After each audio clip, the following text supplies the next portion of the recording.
Hey, HTDA, and today we're playing some more Mindustry. And I do want to point out that if you've been watching this series and you're thinking like, okay, this is a little bit too much real-time strategy and a too little factory game for me, then I have been told that if you play the other campaign, so the one that I initially skipped, this campaign is actually a little bit more factory game and a little less RTS. So, yeah, just wanted to point that out. We might actually play this um, campaign at some point as well, but for now I want to continue with this one. And we are on the level Atlas, which if I look at it is going to be definitely a little bit more on the RTS side, because we're going to need to build a variety of units to attack effectively.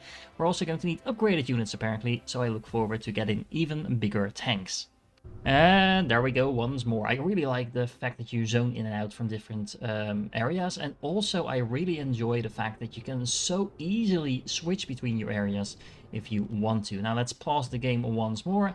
Let's take a look around. There's a lot of resources here. I really like that, especially after the last level where we were kind of strained on resources, honestly. We even get some defenses to get us going. And are they hooked up? Yeah, they are already hooked up to the beryllium already. So we have 3 of these breaches. This is a very nice starting base to get going. So it looks like we'll be getting attacks from 2 different directions. There's 4 enemy cores. Okay. Yeah, so let's see. Let's come up with a plan of attack. Okay, step 1, we need all of the beryllium because that's going to make building everything else very much easier. And during the last few levels, I have learned to every now and then just pause the building, start mining myself, and then resume the building, because actually getting those resources yourself is pretty efficient, and it just speeds up the building process, even though you stop it, weirdly enough. And since I already have a silicon arc up here, I might as well just start producing some basic tanks straight away. We do seem to have a nice little open area where these tanks can just freely move around. We're going to need a variety of units, and those tanks can actually shoot at air units, don't forget that. So in case I get some more of those flyers incoming, that should take care of that. I am also going to be very much utilizing the underflow ducts. I really like these. These are basically the ducts that allow you to have an incoming line with all of your materials to put that in the factory, but if the factory is already filled up, or the factory has produced all the units that it can, all the remaining stuff will flow into this building over here in the main base. So that does mean that some of my beryllium is now siphoned off, so I have a secondary line just to make sure that some of that stuff actually still reaches my factory. It might be a problem for the silicon actually, but I think I'm producing more silicon than I can use to build my tank, so I should still have some overflow going into my base, and otherwise I'll just have to temporarily turn off the factory. Yeah, so I also need some more graphite. Okay, so that is a lot of additional graphite now coming in, and I do like my kind of smart designs, if I say so myself, where we're kind of like cross-drilling these nodes to get optimized results out of that. Now the next step, I think, is to upgrade our silicon production a little bit more, because we have plenty of resources, so we're definitely going to need to get some of the higher tier items as well. In order to do that, I decided that it's about time I started using the blueprints in this game, or schematics as they are called. Just simple layouts like this save you a lot of time just repeating all the base materials that you have to build over and over again. And by utilizing that blueprint a couple of times over here, I now have a boatload of silicon production, maybe even a little bit too much, but that should keep us stocked up for quite a while, with an overflow pipeline that makes sure that the graphite is not going to go to waste. And I just built an additional tank fabricator as well, because why not? Because I am getting in a lot of those resources, I might as well utilize the beryllium that's coming in as well. So that means we should have those tanks up and running pretty quickly. Alright, I might have gotten a little bit ahead of myself here, because I just double checked why things were not producing, and it turns out my power levels are abysmal. Seems that the silicon arcs, I didn't realize this really, but these actually need as much energy as 2 of these turbine condensers produce. Now, considering I only have 3 of them at the moment, having 4 silicon arc furnaces, which by themselves would need 8 of those turbines by themselves, is obviously not going to be working. So what I'm going to do is I'm actually going to delete 3. Maybe we'll just keep 2 of them. Let's go with that. And then I should probably also just delete one of these factories, especially the one that just pooped out. One of those tanks will make that a little easier. I am also under attack apparently, so let's make sure we go and kill our enemies. There we go. And let's double check the power levels now. It's still not awesome, but 700 under the limit is a lot better. And I can actually put up a power facility over here and probably fairly easily connect that. Does this work? Can I build here? No, I can't. I can build over here though. Maybe do it like this. And like this. And like this. Does that all connect up? Looks like it. Let's double check the power levels now. Yeah, just 400 under the maximum, under the required level. So it's not perfect by any means, but it's a lot closer to where it should be. Okay, now since we just got an attack in, let's go and do some exploring. I'm actually wondering if I should be doing the exploring with my units or if I should do that with the radar. There is a lot of resources over here actually.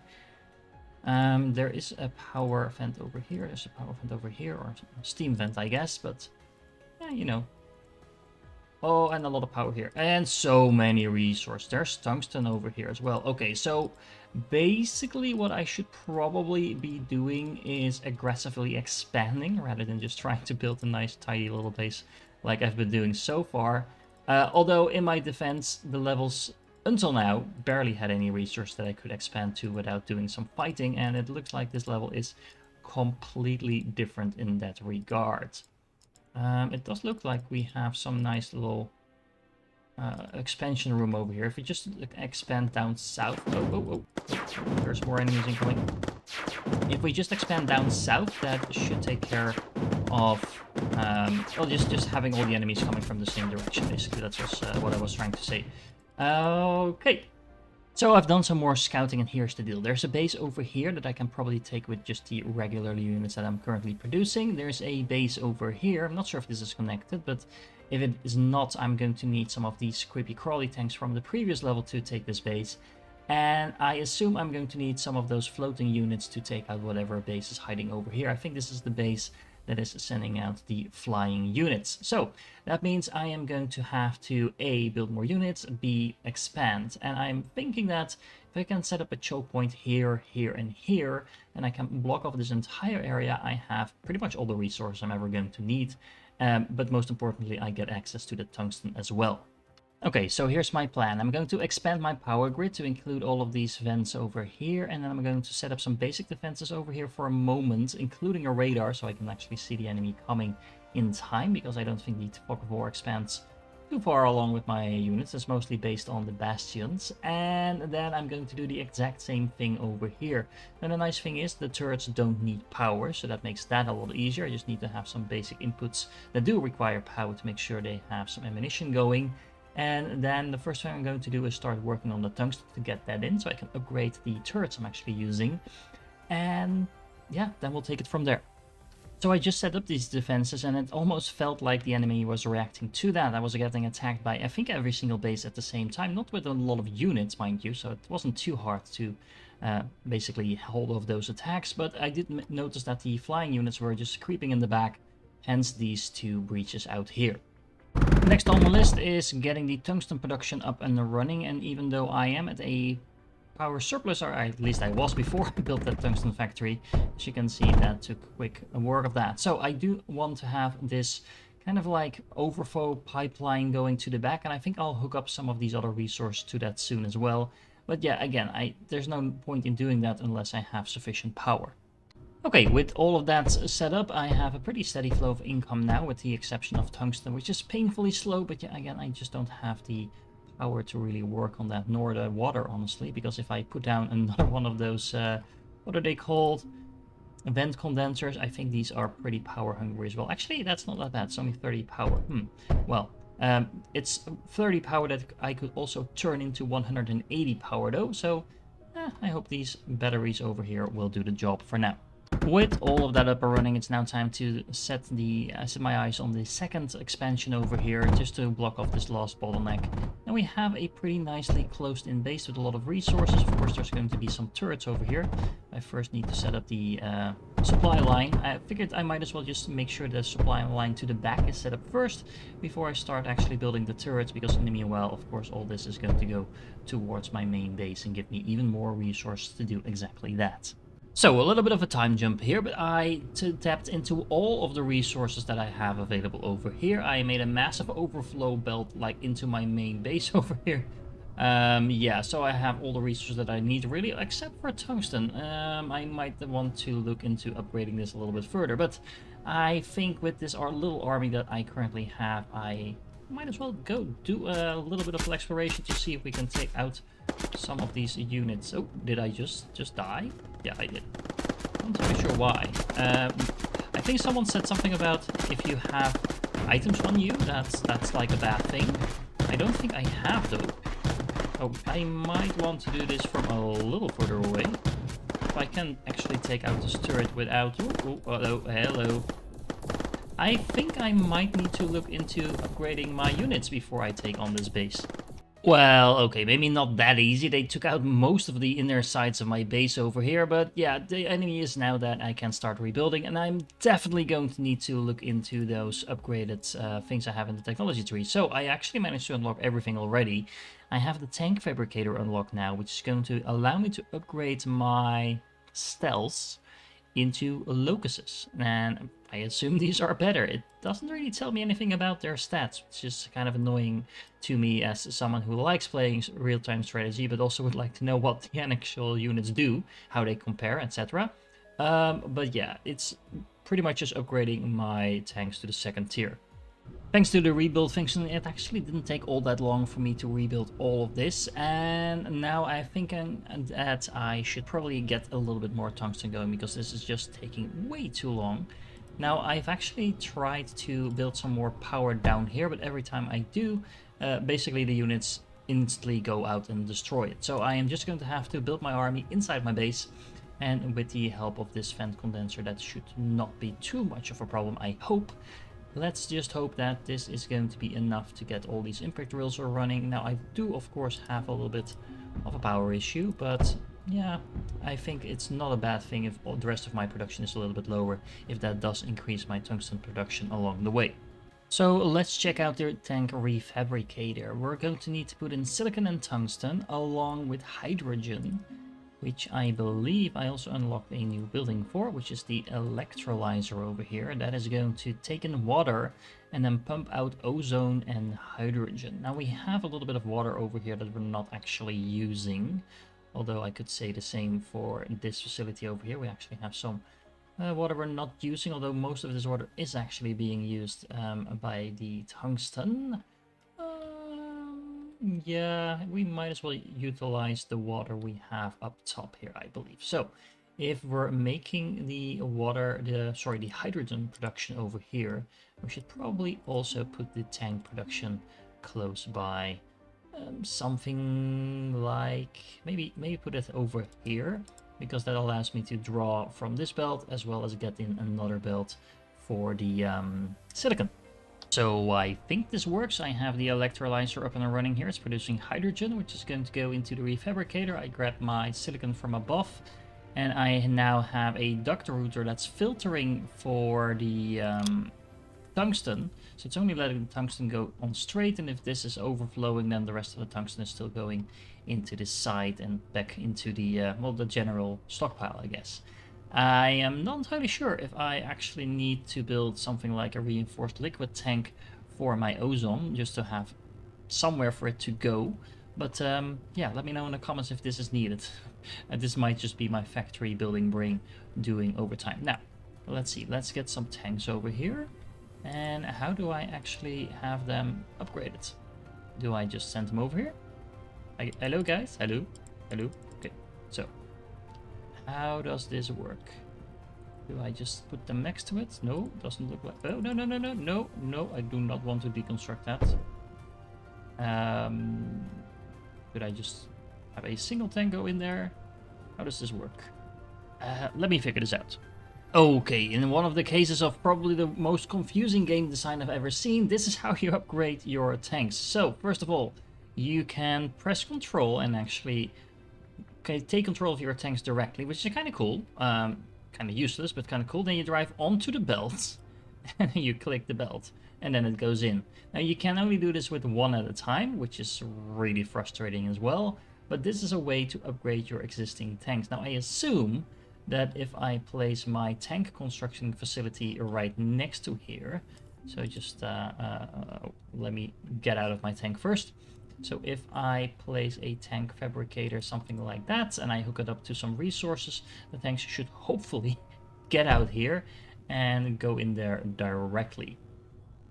So let's see if this is actually working like intended. The tank pops out. Yes, yes. And the tank pops in and is going to be upgraded. Why is it not being upgraded? Well, apparently I set a filter here by accident, which is not what I wanted to do. This can just be, this actually doesn't need a filter at all. Just split it. But yeah, now one tank is upgrading and the next tank is being produced. So we have a pretty much internally upgrading thing now.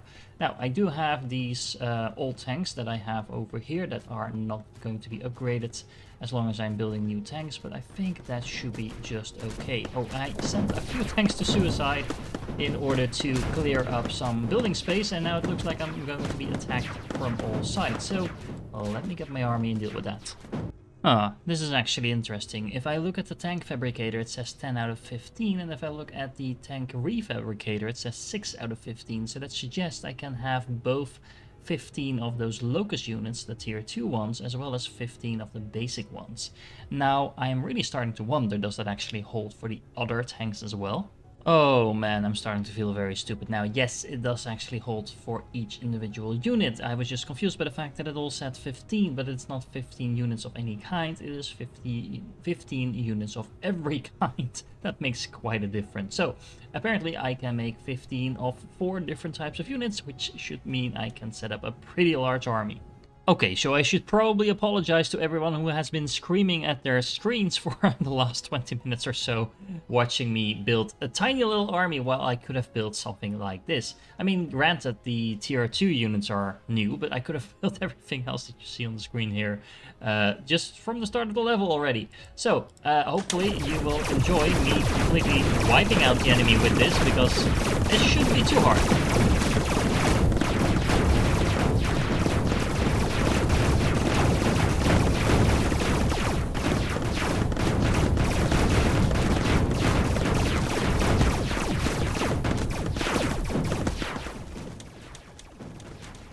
I am getting attacked at my own base though, but it doesn't seem like that's much of an issue given how many turrets I already had up there. Oh, they're actually going after my army, that's interesting. So, okay, guys, go and defend yourself. I should probably focus fire a little bit. Okay, well you do have to admit they are taking going all out on me as well, so I should probably get my reinforcements, although I am getting attacked here myself. So you guys join in. And take out these units. Huh. Well, it's also a lot more resistant than I was expecting. Basically all the other bases were coming to help out. But if I just destroy this main base, then at least this entire area will blow up and I can move on to the next one. Okay, that's one base down, and I think I turned down the volume enough now that I should be blowing your ears, because it's something like 5%, but the shooting in this game is really, really loud. Now, let's see if this is any better. I think you should still be able to very clearly hear all the shooting happening, but that should definitely not be as extreme as it was before.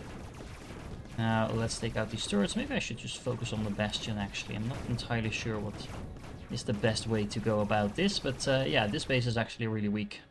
The other base that I just took out is probably the stronger one, but I fully expect that I can pretty much just walk in and clear everything out now. Yeah, so I'm actually going to need a couple of those creepy crawlers to take this out. I won't be able to take everything out just yet. Considering I only have one of those, yeah.